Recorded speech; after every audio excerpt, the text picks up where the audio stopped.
seja.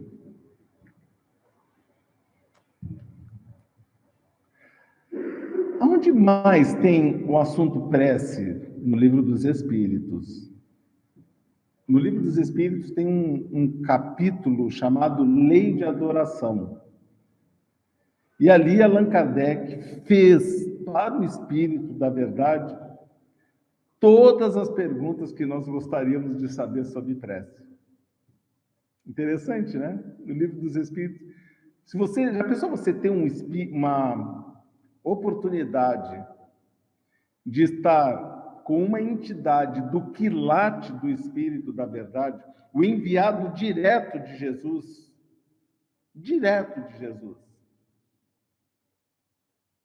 para nos responder tudo aquilo que nós queríamos saber, e Allan Kardec ele conseguiu, em 1018 perguntas, 1018 respostas, ele conseguiu sintetizar tudo o que nós gostaríamos de saber.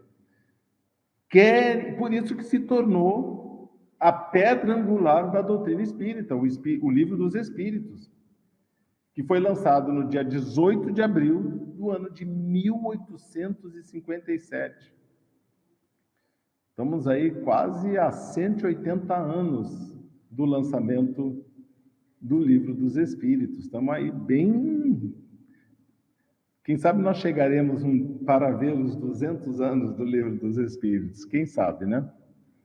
Mas que Deus nos permita. Então, queridos irmãos, já na abertura do Evangelho segundo o Espiritismo, no capítulo 27, está ali em São Mateus, Jesus nos dá algumas recomendações para a gente orar. Vejam, hein? Eu sempre digo, quando Jesus fala, nós temos que parar, ler e beber cada frase. Ele só levou no tempo da raça humana para registrar o que está escrito aqui. Ele esperou, e raça humana, diria semi-inteligente, o homem de Neandertal, né? Onde começou a inteligência a ter uma maior facilidade de manifestação do homem, quando ele era o homem, na época do homem de Neandertal, e eu estou falando disso há 700 mil anos atrás. E a inteligência do homem, ela sempre existiu, mas ela não conseguia se manifestar por causa de um problema. O cérebro do homem, ele era limitado, e era limitado em tamanho. Então, à medida que o homem foi evoluindo, o volume do nosso cérebro foi aumentando proporcionalmente, à medida que o tempo foi passando. Nosso cérebro tem 1,5 litro hoje.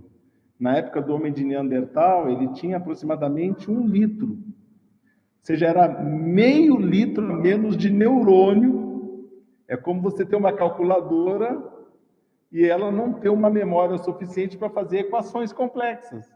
Só conta de mais e de menos, né? Tem algumas calculadoras no começo, né? Hoje é impossível, né? Mas no começo tinha aquelas calculadoras que só faziam 4, 5, 6 funções no máximo. Seria o homem de Neandertal. Aí a memória e a capacidade de colocar mais tecnologia veio e as calculadoras se tornaram complexas. O homem evoluiu, o cérebro ganhou um volume e com proporcionalidade ao aumento de neurônios, e o homem chegou na fase Homo sapiens. 30 mil anos atrás, o registro, não se sabe, a gente nunca sabe quando que passou de fase ou não, né?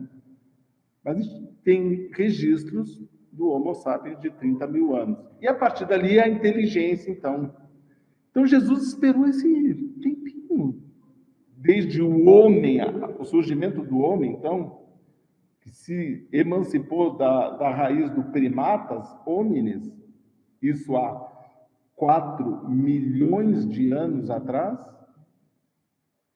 Quando Jesus, então, teve a oportunidade de falar para nós, já que a gente poderia entender o que ele estava falando, E ele veio pessoalmente, esse governador, esse co-criador de Deus aqui, nos dar a instrução máxima da nossa existência.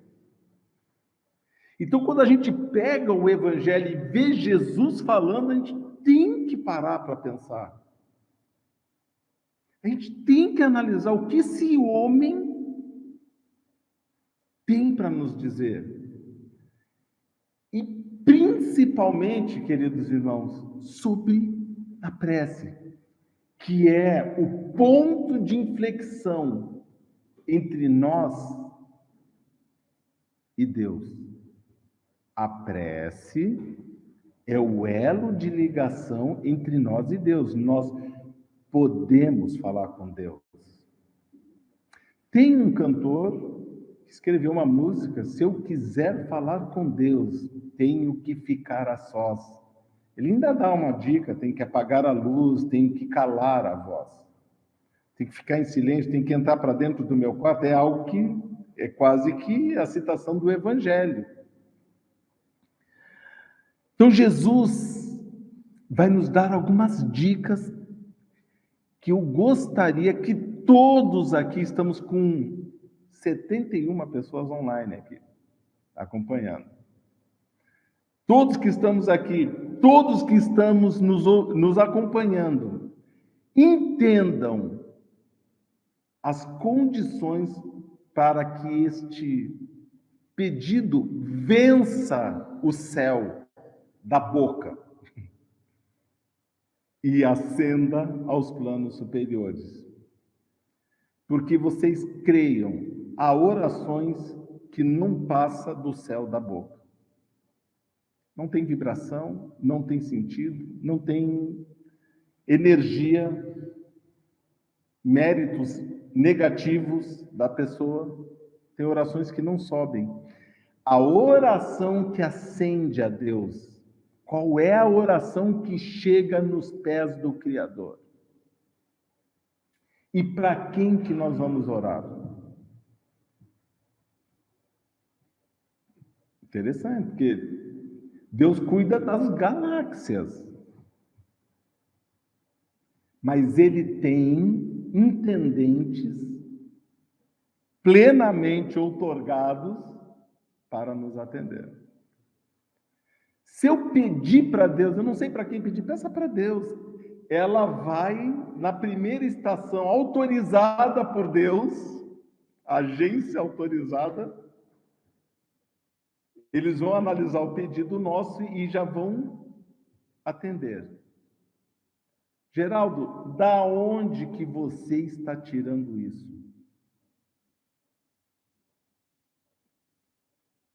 Eu não estou tirando da minha imaginação. Vamos pegar um livro, então. O livro Os Mensageiros. Sim, na colônia Nosso Lar, existe uma central que analisa todos os pedidos que vêm na Terra, todos os que vão, tudo. Tem uma central. E tem um livro escrito por André Luiz, psicografado pelo Chico, ditado pelo André Luiz, que se chama Os Mensageiros. Não vou entrar em detalhes, leiam esse livro. Mas no livro Entre a Terra e o Céu, também do André Luiz, psicografado pelo Chico, tem um caso ali que vale a pena a gente citar aqui, né? Que ele é novo. É o socorro que o ministro Clarencio, então você imagine que ele é um dos ministros da colônia Nosso Lar e daqueles ministros de alto padrão espiritual. Ele que resgatou o André Luiz quando ele estava lá no umbral. Ele, Clarencio, pessoalmente.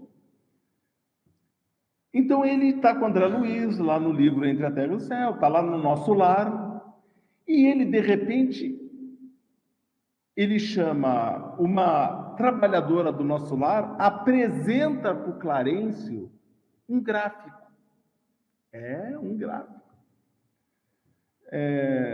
Ministro, Dá uma olhada aqui, esse gráfico está apresentando uma oração de alta vibração e de alto poder, e trata-se de uma protegida nossa da colônia Nosso Lar.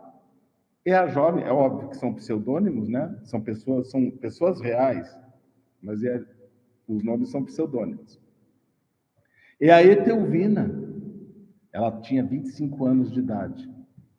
E ela está no gráfico, vocês imaginem um gráfico, um pico no gráfico. Aquela oração que sobressaiu no gráfico. Não, todas as orações dela eram boas. Mas essa daqui ultrapassou os limites e foi num plano mais superior. Não que eles não tratassem as outras preces, mas aquela ali parou nas mãos do ministro. Um gráfico. Vocês já imaginaram que as nossas preces são registradas em gráfico? Como é que está o meu gráfico lá na colônia Nosso Lar? Ou no sanatório Esperança, que é o Hospital Esperança de Eurípides Barçanufo? Como é que está o meu gráfico lá? A verdade é que foi tão intensa a oração da Etelvina, a jovem, que eles correram para levar para o Clarence. Está normal, isso aqui daqui a pouco nós vamos ganhar uma advertência de Jesus. Por que eu não tratei esse assunto? Que estava subindo. E o Clarence chamou o André Luiz, e é aí que começa o livro. Chamou o André Luiz e o Hilário Silva, que era o colega dele, 2 médicos desencarnados lá no nosso lado. Vamos acompanhar ele, Clarence, o socorro para Etelvina, a jovem. É tão interessante esse caso, então, tá aqui, ó, vou mostrar para vocês. O Geraldo está falando coisa. Não, tá aqui, livro Nosso Lar, o livro Entre a Terra e o Céu, o capítulo No Cenário Terrestre. Está separadinho aqui. E aí ele vem depois, senda de provas e tudo mais. Mas a Etelvina, a jovem, estava fazendo uma oração para a mãezinha dela que tinha desencarnado há um tempo atrás. Fazia alguns anos que a mãezinha dela tinha desencarnado. O papai contraiu segundas núpcias, né? Então ela tinha uma madrasta, mas ela amava a mãezinha dela e também amava a sua atual mãezinha. Lembrem, a Etelvina era um espírito superior, tá? A jovem, né? E já ganhou a prova de cedo perder a mãezinha dela. O pai dela casou novamente. A mãe dela era uma pessoa de uma evolução mediana. Mas a Etelvina reencarnou na Terra com o objetivo de elevar o padrão vibratório do pai e da mãe. Vocês imaginem que não, era ela quem iria socorrer o pai e a mãe. Só que a mãezinha dela, que desencarnou, não gostou que o papai casou de novo. E desenvolveu um ciúme doentio.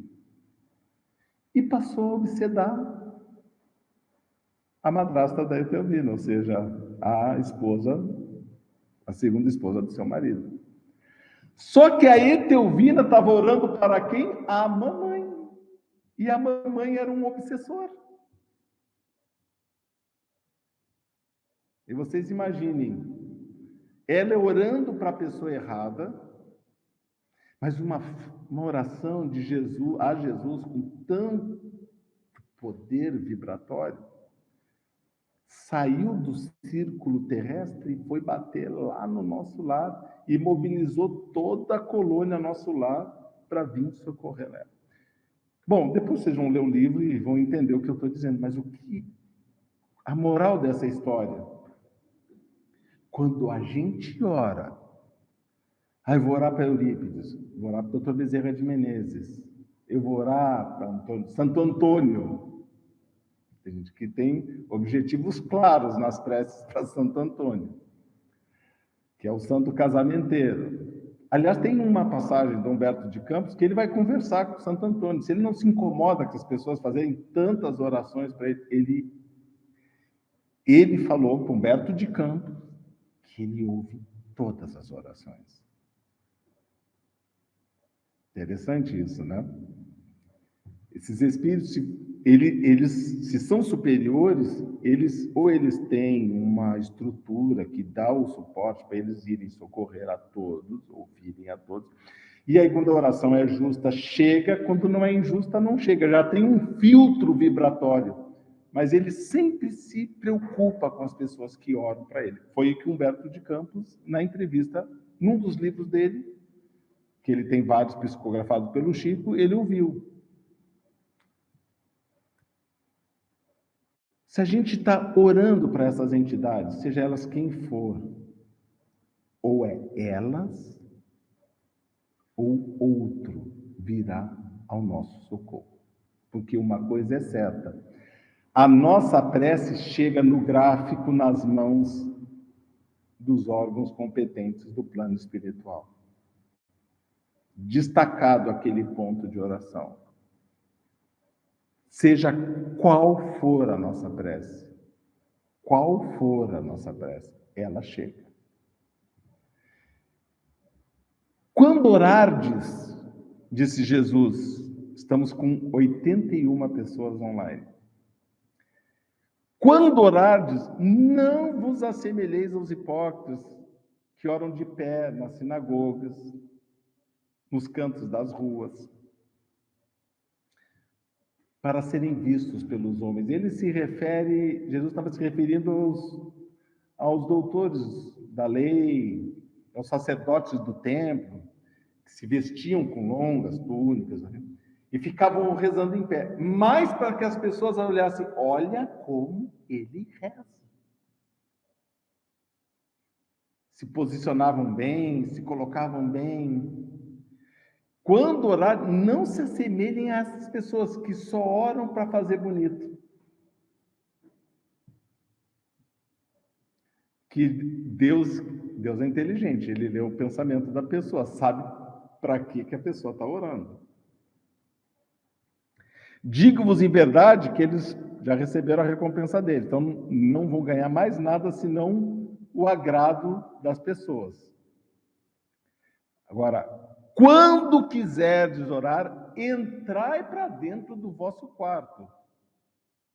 Olha, se vocês entenderem que para dentro do quarto é o quarto mesmo, entre.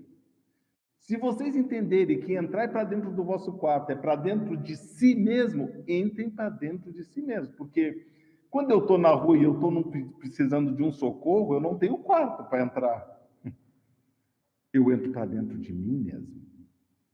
Esse é o quarto interior nosso, o nosso coração.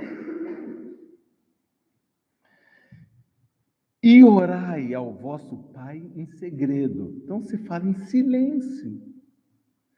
Se quiser falar também, pode falar, qual é o problema? Se você está sozinho, não tem ninguém para se incomodar, grite se quiser. Mas se não falar, só mentalizar, é a mesma coisa. É o mesmo. E vosso Pai que vê em segredo vos recompensará. Agora, disse Jesus, é Jesus, hein? Não cuideis de pedir muito. Quem pede muito não sabe o que pede.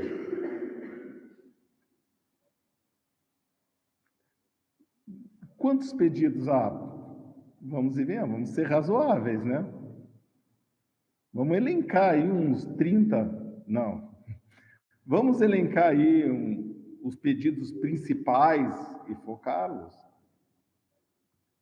Você quer pedir por você? Quer pedir pelo... Não, também pode pedir por você, pelo pai, pela mãe. Aí diz, Senhor, é contigo? Tá tudo bem, ele sabe. Mas olha o que Jesus diz. Não cuidei de pedir muito nas vossas preces. Como fazem os pagãos que acham que é pela multiplicidade das palavras que vão ser atendidas. A pessoa que fica ali 5 horas rezando, de joelhos, não tem. Respeitando a crença e respeitando aquilo que a pessoa acredita. Nós respeitamos, obviamente, né?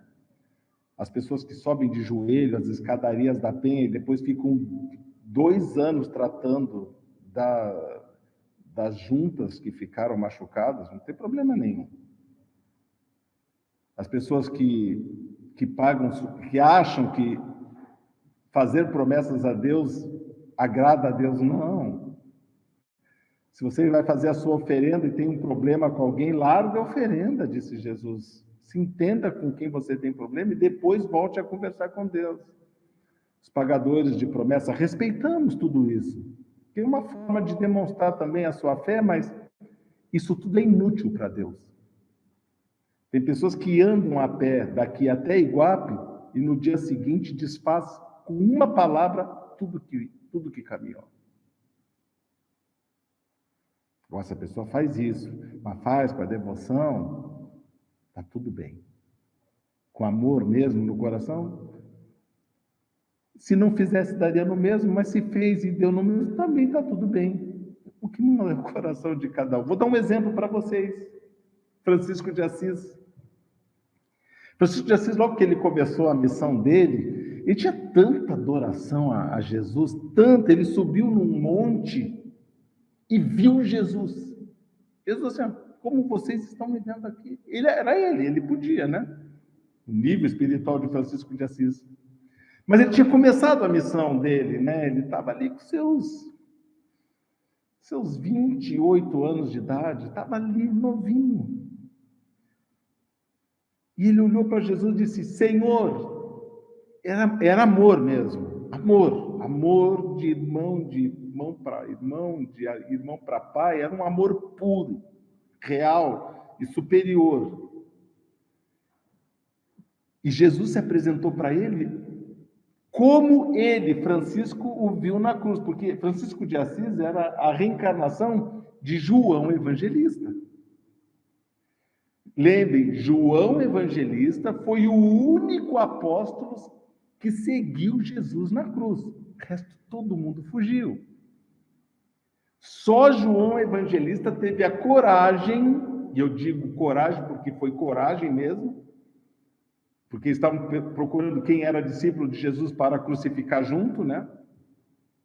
Só João Evangelista teve a coragem de ficar com a mãe de Jesus no pé da cruz. Tanto que Jesus disse, mãe, eis aí o teu filho, para ela não sentir a saudade de ter um filho. E disse para João, filho, eis aí a tua mãe. Dizendo que o amor entre seres é universal, né? Pode vencer as barreiras da consanguinidade, o amor de pai e de filho.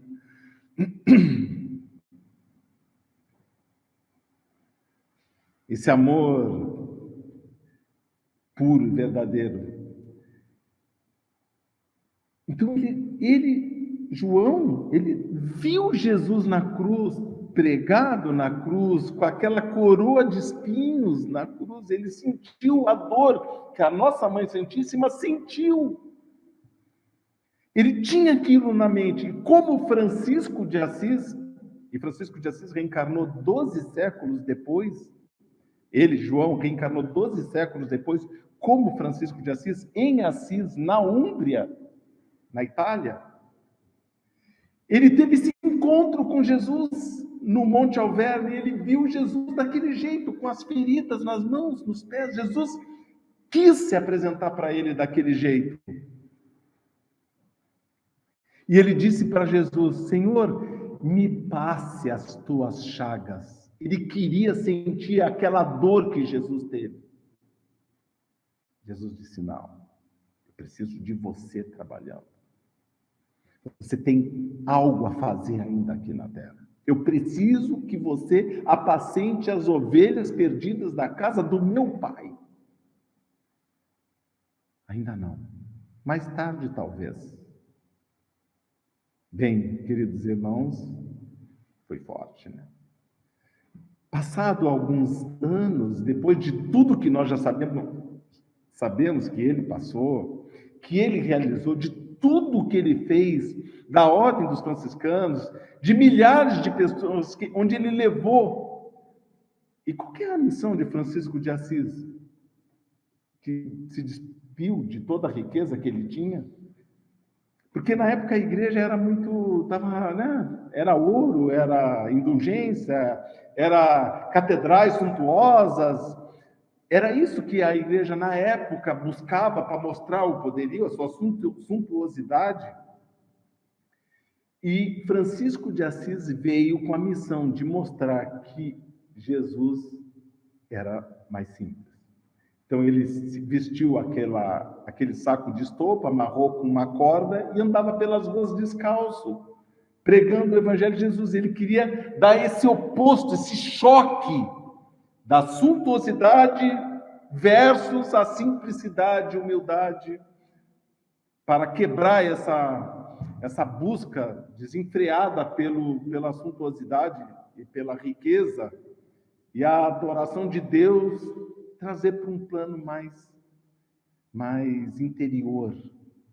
Então ele veio com essa missão e ele passou foram 10 anos de muito sofrimento, de perseguições, e que vale a pena ler o livro, né, de Francisco de Assis, para você, é um dos livros, é espírita, né, que foi inspirado por Humberto Leite de Araújo, ou simplesmente o livro Francisco de Assis, psicografado por João Nunes Maia e ditado pelo Espírito Miramês.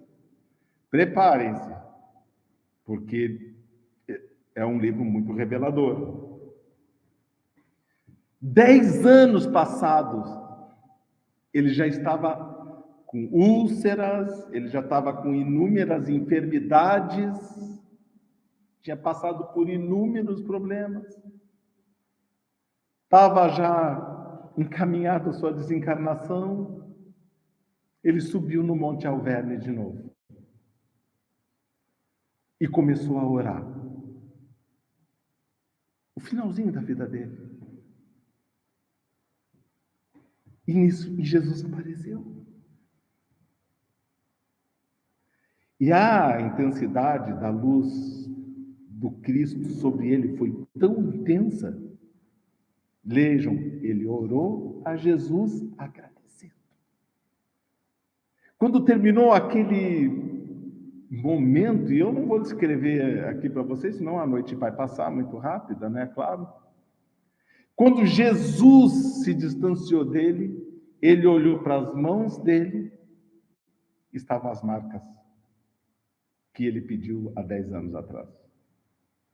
Ele olhou para os pés, estavam as marcas de Jesus. E não é marcas, eram feridas vivas. É como se os pregos tivessem atravessado a mão dele naquele momento. Porque, deixa eu sentir a tua chaga. Não era só o enfeite da chaga, era a chaga com a dor da chaga, da ferida. Escorria sangue pela ferida, interminavelmente, das mãos, dos pés e na testa.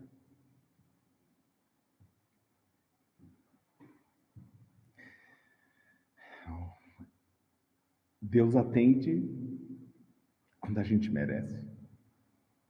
Jesus atendeu ele porque ele venceu, deu esse prêmio para ele. Francisco de Assis, e quantas outras preces que venceram e que chegaram? André Luiz ficou 8 anos no umbral. 8 anos no umbral. Está no Deus do nosso lado. A mãe dele não saiu do lado dele 1 minuto sequer. A mãe dele, espírito superior da colônia Nosso Lar, acompanhou ele ali no umbral.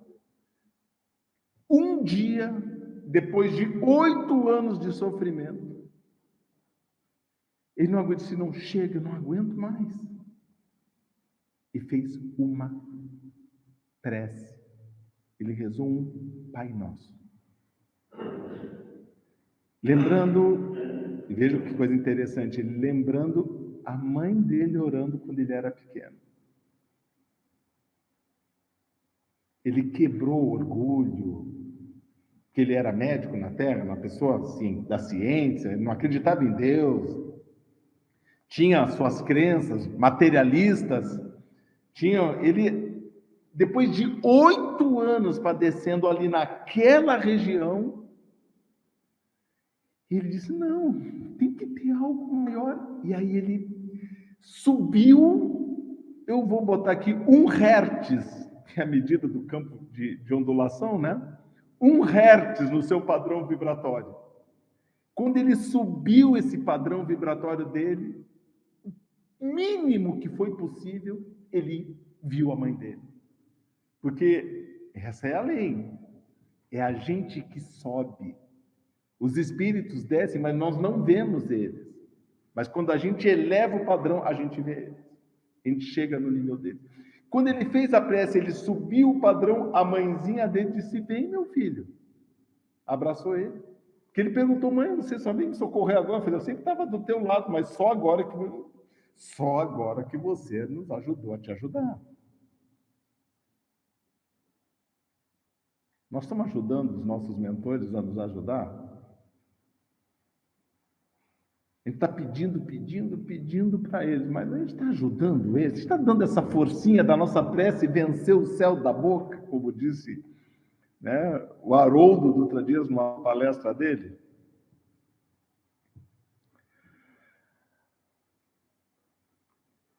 Interessante, né, tudo isso. Eu vou ter que encurtar, né, pessoal? Eu só vou ler aqui no Livro dos Espíritos para vocês verem. Citou o Livro dos Espíritos, mas não falou nada do Livro dos Espíritos. Agrada a Deus a prece? A prece é sempre agradável a Deus. É preferível a prece que sai do íntimo. Tá? O Espírito da Verdade praticamente parafraseia Jesus. A prece torna melhor o homem? É interessante isso, né? É a pergunta 660. Sim, porque quando ele ora com fervor e confiança, ele se faz mais forte perante as necessidades do mundo. Como é que certas pessoas que oram muito e têm mau caráter? Como é que pode uma pessoa que ora bastante ser ruim? É o que ele quis dizer. O essencial não é orar muito, mas orar bem. Essas pessoas supõem que todo mérito está na extensão da prece. Leem, falam, repetem, mas não sentem.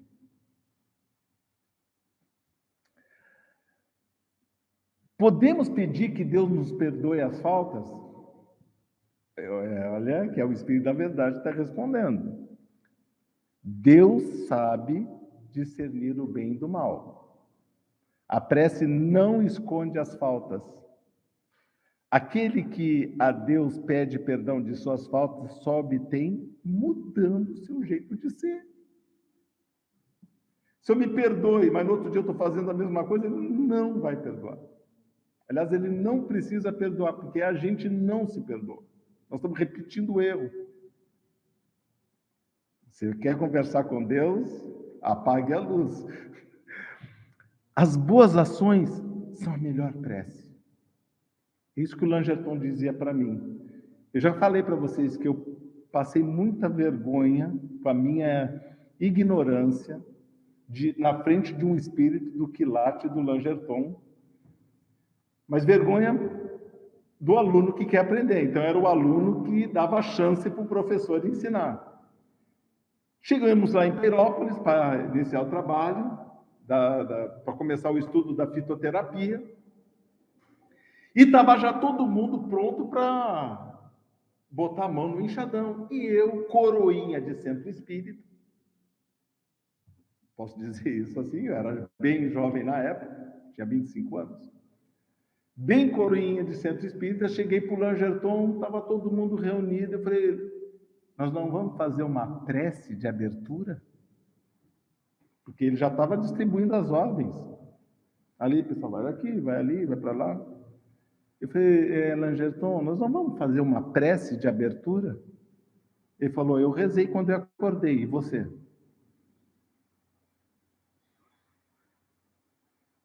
Aí, assim, os meus amigos que estavam são muito solidários.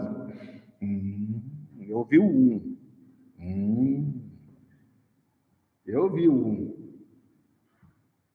Mas ninguém falou nada. Mas aí ele era professor, né? E aí ele aproveitou e deu uma aula para todo mundo. Não queria, mas ele deu, né? Porque era eu o motivo da aula. O trabalho é uma prece constante. Querem orar a Deus? A prece que chega a Deus é a prática da caridade. Ele disse, Jesus não disse, Deus sabe das vossas necessidades antes de vós pedirdes? Então, o trabalhador de Jesus não é digno do salário? Aí eu falando, e eu já querendo, se o buraco abrisse no chão, era melhor. Eu já me enterrava ali, estava tudo bem. Mas essa aula eu absorvi até hoje. São mais de 30 anos e não me sai da cabeça. Eu estou vendo ele falar. Não é digno o trabalhador do seu salário? Então trabalhem na vinha do Senhor e Deus lhes pagará com bênçãos a tudo que vós precisam. E eu lembro uma vez, né, que eu comecei a trabalhar na fitoterapia, obviamente, um início muito desafiador pelas despesas, tinha que adquirir ferramentas, instrumentos e tudo mais. E eu estava bastante preocupado, será que eu vou dar conta disso, né? Nós não tínhamos equipe de trabalho como nós temos hoje, um grupo maravilhoso de trabalhadores, que todos nós aqui abraçamos essa causa de igual para igual, e sem isso não seria possível realizarmos o trabalho, né? No Centro Espírita que estamos realizando, é um grupo dedicado mesmo. Estava naquele início desafiador, então eu pensei, meu Deus, como é que vai ser isso? Casualmente, naquele semestre, eu tive uma grande promoção na empresa em que eu trabalho. Uma promoção salarial mesmo. O salário, na época, estou falando de 1990, praticamente dobrou. Fiquei muito feliz, né? Eis que eu tinha um estágio em Peirópolis. E o Langerton estão lá tomando um jantar, né? Jantando E jantar era no pé da árvore, sentado no chão. Não tinha mesa ali para nós. Era muita gente sentava no pé da árvore, comia. E o Langerton falando assim, vejam, pessoal, como Deus é bom. Porque ele nos ajuda, e ainda da aula da prece ainda, anterior, do primeiro estágio, estou no segundo estágio. Tem pessoas que têm um aumento de salário e ele disse o salário. Ele nunca sabe, nunca soube que eu ganhava. Eu vou dar um exemplo aqui. Que ganha R$ 400 e passa a ganhar R$ 800, ele disse exatamente a minha promoção, de quanto eu ganhava para quanto que eu fui. Ele disse, tem gente. E eu digo para vocês que essa ajuda que essas pessoas têm no seu aumento, essas pessoas, era eu. É Deus mandando o recurso para que ele possa fazer melhor o bem. Eu nem perguntei, depois eu falei, eu me confessei se existe isso, né? Ele Langerton, eu. O senhor falou o meu aumento de salário. Eu falei, era para você mesmo. Quem estava aqui era Eurípides Barçanufo, pedindo para dar esse recado para você. Nunca vai faltar para o trabalhador que é digno do salário. Ah, mas eu não sou trabalhador espírita. Não, nós não somos trabalhadores da doutrina espírita, nós somos trabalhadores do Cristo.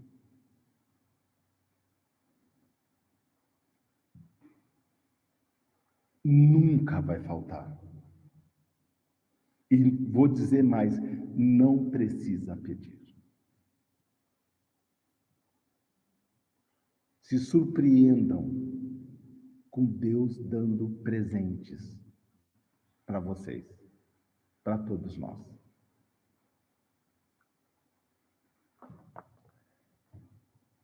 Tinha muitas coisas, mas eu vou encerrar a palestra. Olha, e creiam, passaram-se 50 minutos. Né? Eu não sei se vocês perceberam, mas não percebemos. E nós estamos aqui com 85 pessoas online ouvindo. Eu vou ler a prece de Maria Dolores, psicografada pelo Chico no livro Antologia da Espiritualidade.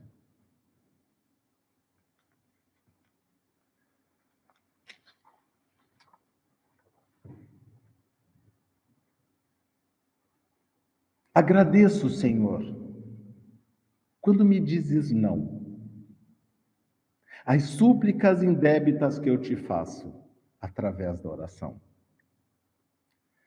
Muitas vezes aquelas dádivas que peço, estima, conceição, posse, prazer.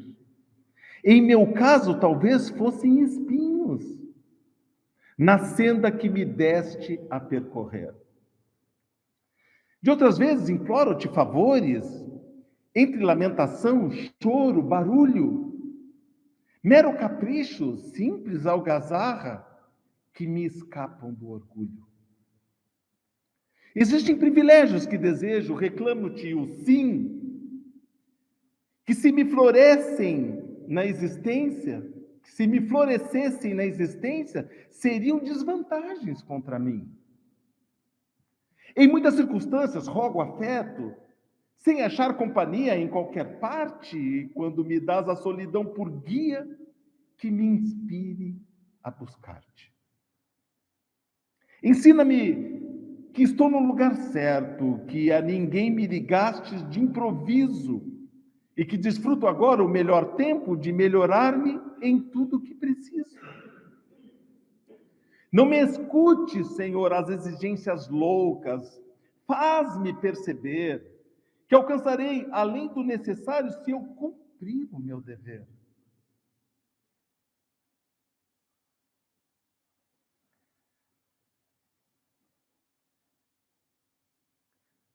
Agradeço, meu Deus, quando me dizes não com tanto amor. E sempre que te rogue o que eu não deva, não me atendas, Senhor.